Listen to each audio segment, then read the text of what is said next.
তো ধরো গাড়ির খরচ কিরকম। আমরা অনেকে চিন্তা ভাবনা করতেছি গাড়ি কিনবো, এবং গাড়িতে কিরকম টাকা খরচ হয় ইনকামের বিষয় আজকে বাদ।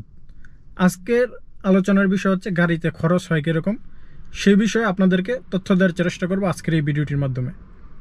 আশা করি আপনি যদি এই 2025 সালে বা আপনি যদি চিন্তা ভাবনা করে থাকেন গাড়ি কিনবেন, এবং গাড়ি কেনার যে খরচের বিষয়গুলো সেই দিকগুলো আজকের এই ভিডিওটির মাধ্যমে তুলে ধরবো। দেখতে থাকেন আমার এই সম্পূর্ণ ভিডিওটি। হ্যালো বন্ধুরা, স্বাগতম আপনাদেরকে নতুন আরেকটি ভিডিওতে। আমি সজীব, বর্তমানে সাকাকা আল জোব শহর থেকে আপনাদেরকে এই ভিডিওটি তুলে ধরা। আজকের এই ভিডিওর টপিকটি হলো গাড়ির খরচ কীরকম। গাড়ির খরচের কথা যদি বলি, আপনাকে প্রত্যেক বছর গাড়ির ইন্স্যুরেন্স তৈরি করতে হয় এবং গাড়ির ফাহাস তৈরি করতে হয়। এছাড়াও রয়েছে গাড়ির ইঞ্জিন অয়েল চেঞ্জ করতে হয়, গাড়ির গিয়ার অয়েল চেঞ্জ করতে হয়। তো বিভিন্ন এই খরচের সম্বন্ধে আপনাদেরকে ধারণা দিব। দেখা যাইতেছে অনেকে এই বিষয়ে আমরা জানি, অনেকে দেখা যাইতেছে যদি আমি গাড়ি কিনতে পারি খরচ কি চালাইতে পারবো না, এই ধরনের চিন্তা ভাবনা থাকে, সেটি ভিন্ন কথা। আমি মনে করি অনেকেরই এই ভিডিওটি কাজে আসতে পারে। একটি গাড়ি, আপনার গাড়িটি যদি 2020 সালের মডেল হয়ে থাকে, সেক্ষেত্রে আপনার যদি কোনো অ্যাক্সিডেন্ট রেকর্ড না থাকে, সেক্ষেত্রে আপনার ইন্স্যুরেন্স 1200 থেকে 1500 রিয়াল মাস্ট লাগবেই। 1200 থেকে 1500 রিয়াল আপনার বাজেট ধরতে হবে প্রত্যেক বছর। এছাড়াও আপনার যে খরচগুলো থাকবে, আপনার ফাহাজ করাইতে সময় ফাহাজের খরচটা হচ্ছে 110 টাকা নেয়। এবং সেক্ষেত্রে দেখা যাইতেছে আপনার গাড়িতে যদি কোনো অসুবিধা দেখা দেয়, আপনার গাড়ির হয়রানের সমস্যা, আপনার গাড়ির লাইটের সমস্যা, আপনার গাড়ির প্লেট নাম্বারের সমস্যা, বিভিন্ন সমস্যা তারা কিন্তু ধরে। তো সেক্ষেত্রে সেটির সমাধানের জন্য আপনার আরও মিনিমাম ফাহাজে আপনার 500 থেকে 1000 রিয়াল বাজেট রাখতে হবে যদি পুরাতন গাড়ি হয়ে থাকে। নতুন গাড়ি হলে তো সেটি কয়েক বছরের জন্য ফাহাজ আসেই, কোনো অসুবিধা নেই। পুরাতন গাড়ি হলে আপনার ফাহাজের জন্য 500-600 রিয়াল বাজেট রাখতে হবে, আরও বেশিও লাগতে পারে, সেটি সবার গাড়ি বিবেচনা করে কম বেশি হতে পারে। তারপর আছে আপনার গাড়ির ইস্তেমারা। গাড়ির ইস্তেমারার খরচ হচ্ছে 300 রিয়াল। এই 300 রিয়াল আপনার 3 বছর, 300 রিয়াল যখন আপনার গাড়ির এই ইস্তেমারাটা রিনিউ করবেন, সেক্ষেত্রে আপনার এই ইস্তেমারা ভ্যালিডেশন থাকবে 3 বছর পর্যন্ত, এবং ফাহাজ আর ইন্স্যুরেন্স হচ্ছে প্রত্যেক বছর। এরপরে যে খরচটা, প্রত্যেক 5000 কিলোমিটার পরে ইঞ্জিন অয়েল পরিবর্তন করতে হয়। গাড়ির পেট্রোল তো আপনার বরবিনি, পেট্রোলের 2 রিয়াল 18 পয়সা হচ্ছে 91। তো গাড়ির পেট্রোলেরটা সেই ক্ষেত্রে সবার চালানের উপর ডিপেন্ড করবে কতটুকু চালাবেন। ইঞ্জিন অয়েলের বিষয়টা চালানোর ক্ষেত্রে, তবে প্রত্যেক 5000 কিলোমিটার পর কিন্তু আপনার ইঞ্জিন অয়েল চেঞ্জ করতে হবে। ইঞ্জিন অয়েল চেঞ্জ করা, গাড়ির সার্ভিসিং করা, সাথে গাড়ির ইঞ্জিন ফ্রেশ রাখার জন্য, তো এই খরচগুলো কিন্তু আপনাকে 150 রিয়াল ধরে রাখতে হবে। গাড়ির ইঞ্জিন অয়েল দেখা যাইতেছে প্রত্যেক মাসে এরকম আপনার 150 রিয়াল লাগবে। যদি আপনি বেশি ইউজ করেন, সেক্ষেত্রে আপনার প্রত্যেক সপ্তাহে ইঞ্জিন অয়েল পরিবর্তন করতে হতে পারে। আপনার যখন ইনকাম বেশি হবে, সেক্ষেত্রে আপনার সেটি দিতেও কোনো অসুবিধা হবে না। ইনকাম কম হলে তো আপনার গাড়িও কম চালাবেন, যদি গাড়ি দিয়ে ইনকাম করার উদ্দেশ্য থাকে।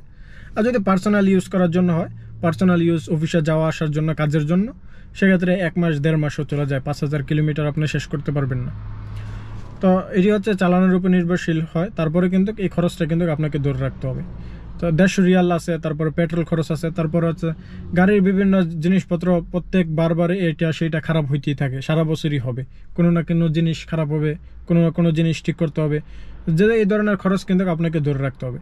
সেক্ষেত্রে গাড়িতে কিন্তু একটু লম্বা একটা খরচ পরে, প্রত্যেক মাসেই আপনাকে দেখা যায় যে 300 থেকে 400 রিয়াল পর্যন্ত আপনার খরচটা পড়ে যায়, এবং 300-400 রিয়াল আপনার প্রত্যেক মাসে গাড়ির পিছনে খরচ আছে।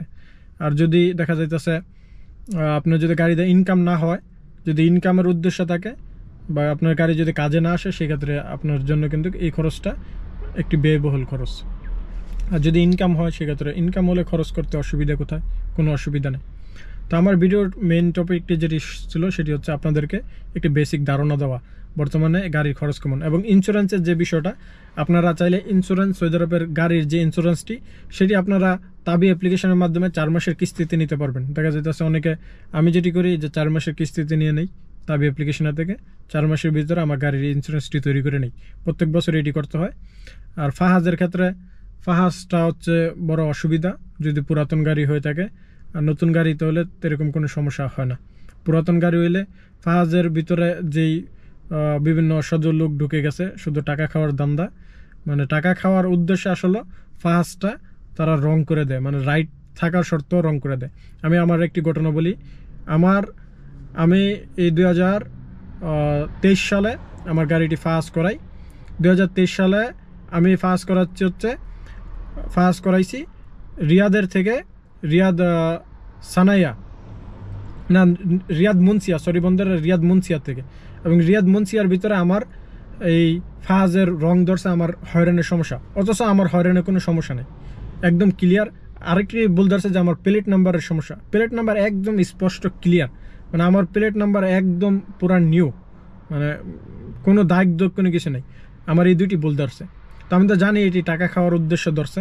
তারপরে আমি কি করছি, আমি এখানে 110 টাকা দিয়ে ফাজের জন্য ভর্তি হয়েছিলাম, সেটি ক্যান্সেল করে, মানে টাকা আমি রিটার্ন পাইনি। আমি চলে গেছি